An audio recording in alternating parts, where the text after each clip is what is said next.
ఎవరైతే హస్తప్రయోగం అంటే masturbation porn videos చూసి ఎక్కువ మాస్టర్బేషన్ చేసుకునే అలవాటు ఉంటుందో అటువంటి వాళ్ళలో కూడా ఈ సిగస్కలనం లాంటి సెక్షువల్ ప్రాబ్లమ్స్ రావడానికి చాలా ఎక్కువ అవకాశం ఉంటుంది.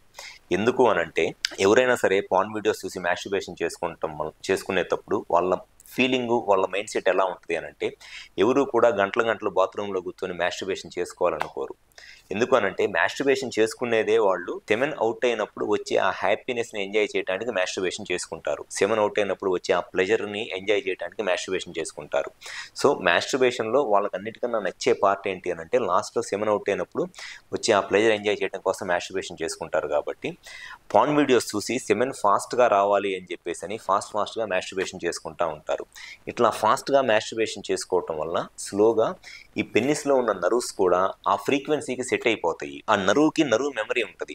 అంటే ఆ నరువుకి పలానా పర్సన్ను సెక్షువల్గా యాక్టివ్ అయ్యాడు, సెమెన్ ఫాస్ట్గా ఎజాక్యులేట్ అయితే హ్యాపీగా ఫీల్ అవుతాడు అనే నరువు మెమరీ ఉండటం వల్ల అంటే పెన్నిస్ని వీళ్ళే పార్న్ వీడియోస్ చూసి మాస్టర్బేషన్ చేసుకుంటా ట్రైన్ చేస్తున్నారు అనమాట సెమెన్ ఫాస్ట్గా ఎజాక్యులేట్ అయిపోవటానికి. ఇది కూడా ఒక రీజన్.